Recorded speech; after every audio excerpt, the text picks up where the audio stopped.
I actually might go ahead and pull this tweet up. It's from this guy's like a hardcore Republican, but I think he's kind of funny. His name's Sagar. I listened to his podcast.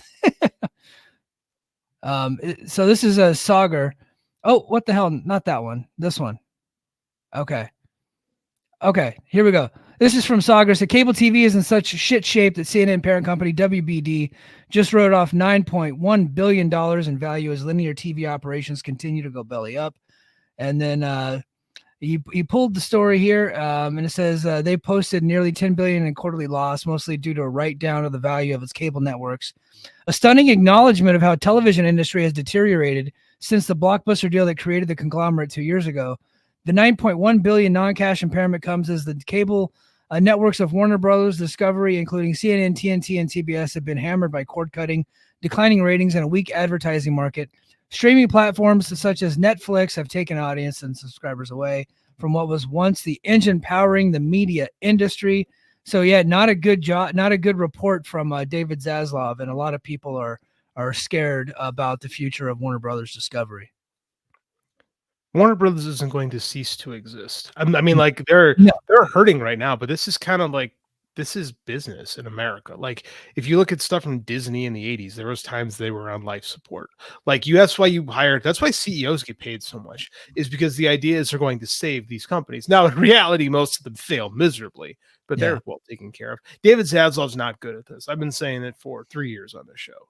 Right. It was ever since he took over. Yeah. Ever since I told you we started Brace for Impact, I told you that from the jump, like, this isn't good. This guy doesn't get this particular part of the industry. He's done a really poor job with Warner Brothers film. Right. They did have a great year last year with Oppenheimer and Barbie. So that was big for them. This year, not as much.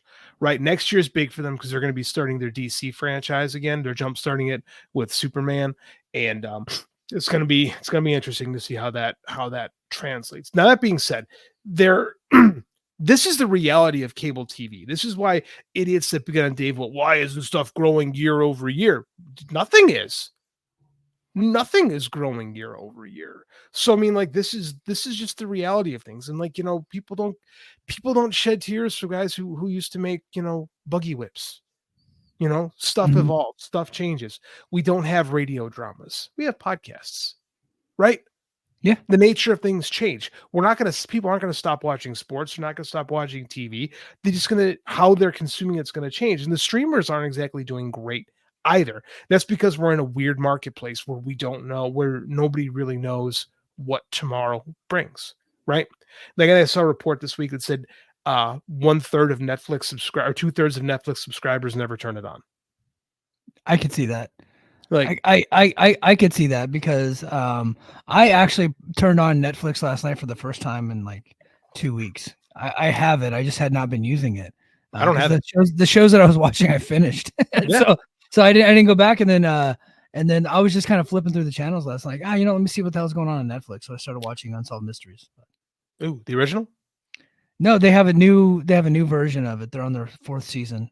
And really? So I was watching season 4, episode 1 about Jack the Ripper. Ooh. Yeah.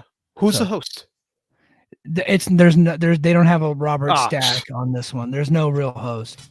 Yeah. That's disappointing. I was disappointed in that too.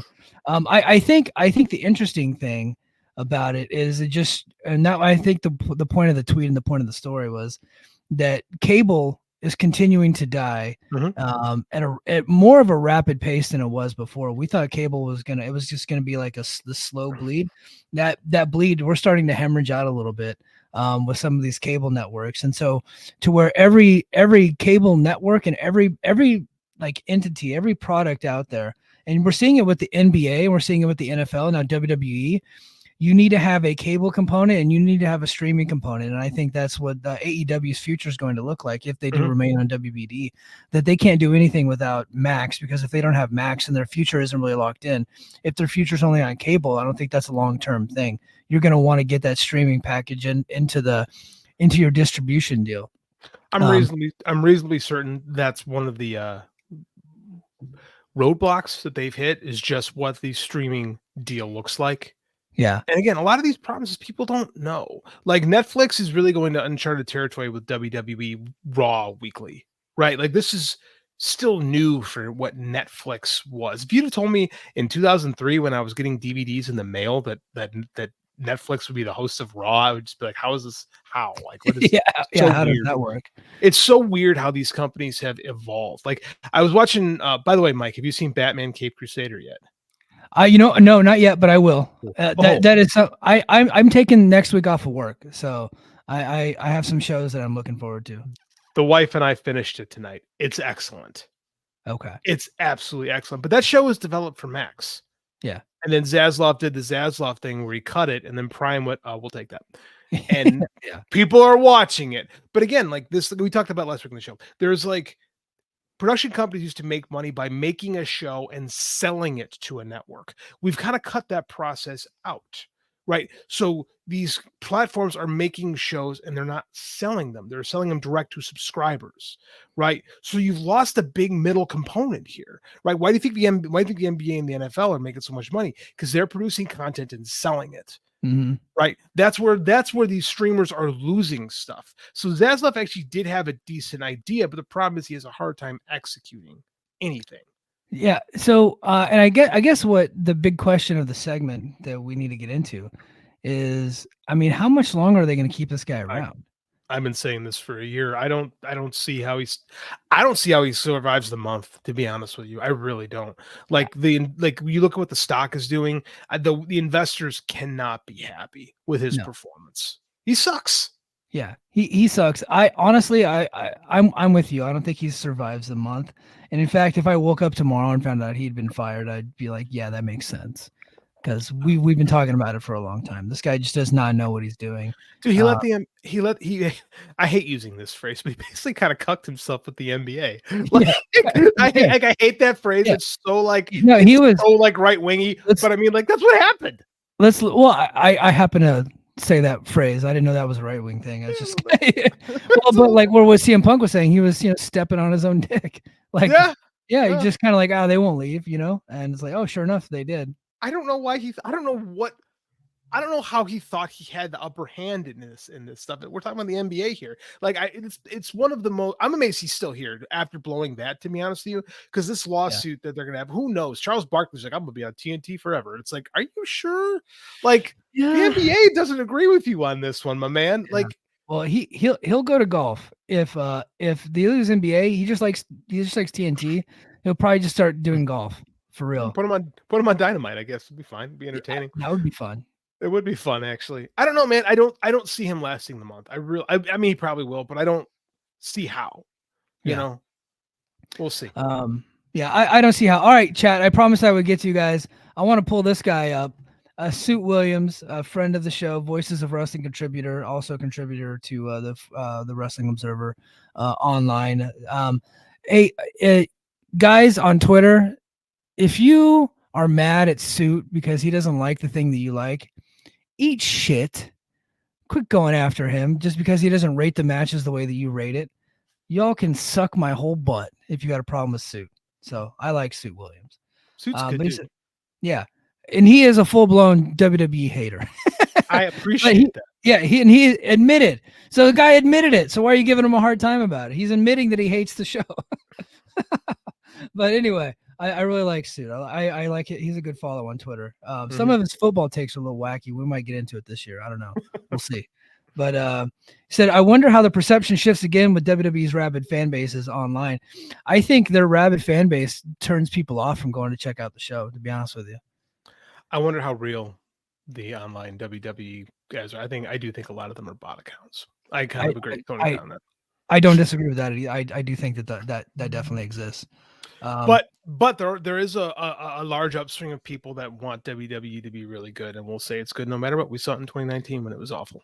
Yeah, well, and previous to that, and I think and back when it was occurring, where there was this big rebellion against WWE, which really opened the door for AEW, right? There's a lot of things that opened the door for AEW, but the big rebellion against WWE, and I think Jim Cornette was talking about it at the time. One of his theories was that